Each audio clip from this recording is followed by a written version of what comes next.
Les commémorations du 70e anniversaire de la libération d'Auschwitz avaient lieu aujourd'hui. Des dizaines de chefs d'État, des centaines de survivants étaient présents en Pologne. Les équipes BFM TV ont accompagné pendant plusieurs jours une des rescapées françaises. Elle s'appelle Ginette Kolinka et a 90 ans. Entre Paris et Auschwitz, elle témoigne inlassablement pour l'histoire. Grand angle reportage, Pauline Rovna, Antoine Bonnetier avec Sophie Herbet et Loïs Palivoda. Plus de 300 survivants, polonais, américains, israéliens, russes ou français. Pour les 70 ans de la libération du camp d'Auschwitz, certains portent sur les épaules un tissu rayé bleu et blanc qui rappelle l'uniforme des déportés. Chacun de vous, chacune de vous est gardien de cette mémoire.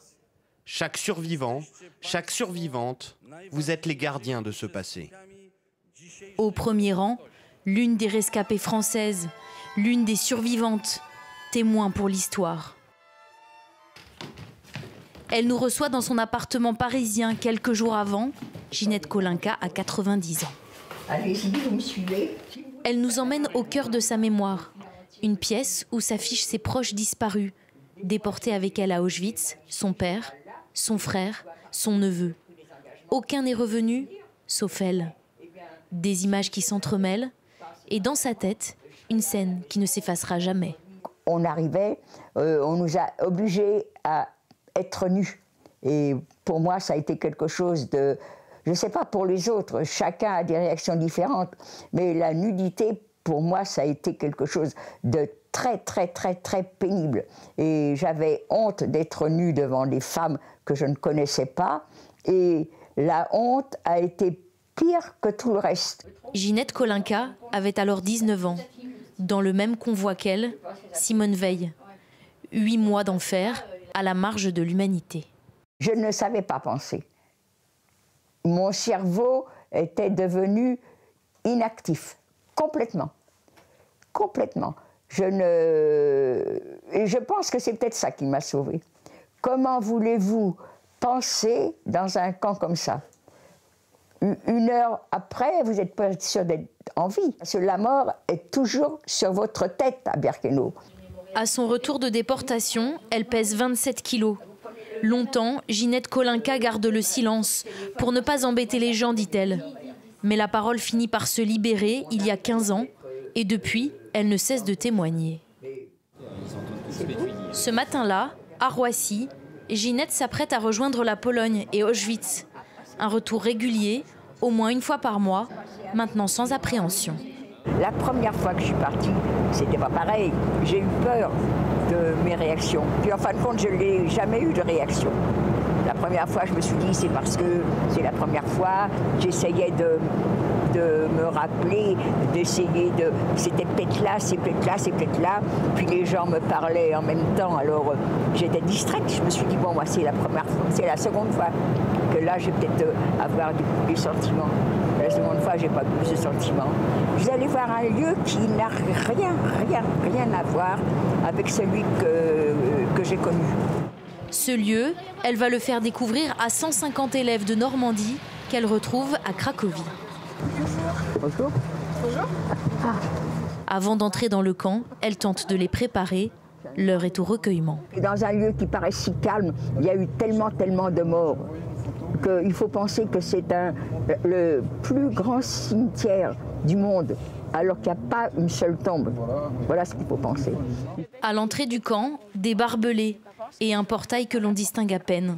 D'un pas alerte, Ginette Kolinka, en tête, guide tout ce petit monde dans les allées de Birkenau et tente malgré tout de faire revivre ce qui n'existe plus. Mais nous, le fossé, on l'a creusé, il a fallu dégager la terre, il fallait courir parce que vous aviez la capot qui nous surveillait. Alors vous aviez toujours des groupes dans tous les coins, des groupes qui couraient. Ça n'existait pas des endroits calmes comme ça. Sélectionnée pour travailler, Ginette Kolinka est rasée, puis tatouée dès son arrivée. Voilà, 78 599.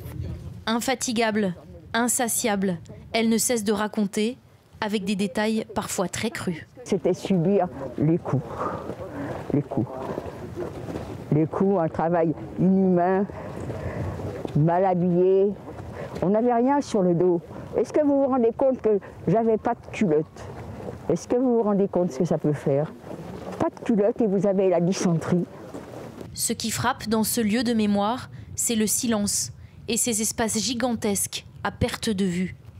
Hormis ces baraques en bois, dans lesquelles dormaient les déportés, tout a changé, répète Ginette. Bah, où elle est la boue? Où elle est l'odeur? Où sont les gens qui se tapaient, qu'on faisait travailler? Où sont les soldats avec leurs chiens qui surveillaient? Bah, on voit rien. Devant la force de son témoignage, les lycéens ne cachent pas leur admiration. C'est courageux de votre part déjà de venir là depuis... Non, c'est pas courageux. Je suis assez bien pour supporter ça, les fatigues. Alors ça il fait aussi ça. Je suis très émue en fait d'être ici parce que on l'a appris forcément au lycée, à l'école et d'être là c'est pas pareil en fait. Il y a une émotion, on se dit que c'est déjà du vécu. Puis le témoignage de Ginette, en plus elle se souvient de chaque détail. Devant les ruines d'un four crématoire, soudain une élève craque, débordée par l'émotion. Ça me fait bizarre parce que je me rends compte de ce qui s'est passé ici et c'est affreux quoi. J'ai même pas les mots pour dire. Pour moi c'est pas possible quoi. À qui, à quoi Ginette Kolinka doit-elle sa survie à Birkenau? À la chance, répond-elle simplement. Alors pourquoi témoigner? Quand vous transmettez, c'est plus sous une conviction ou plus sur un besoin en fait? Non, c'est ni un besoin, ni une conviction. Si je suis là, c'est pour parler de mon histoire. Le but que j'ai, moi, le but, c'est que ça ne recommence pas. Que ça ne recommence pas et que la mémoire ne se tarisse jamais, même après la disparition des survivants. Il continue à travailler sur la mémoire et il trouvait ça important d'avoir une photo avec vous. Vous m'auriez dit ça avant, au moins j'aurais été à l'esthéticienne, je me serais fait des masques de beauté. Mais vous savez, retenez bien, je suis tout à fait ordinaire. Il ne faut pas me considérer comme avec une auréole. Je ne suis rien du tout. Après Ginette, qui témoignera? Aux élèves, elle répète qu'ils sont des passeurs de mémoire et les exhorte à raconter. De grands faits marécageux, pas un seul... Le soir tombe sur Auschwitz. Avec ses dernières forces, Ginette entame ce chant des marais, le chant des déportés, jusqu'au bout, dans le noir de la nuit. Piocher, piocher, dans ce camp morné sauvage, entouré de barbelés.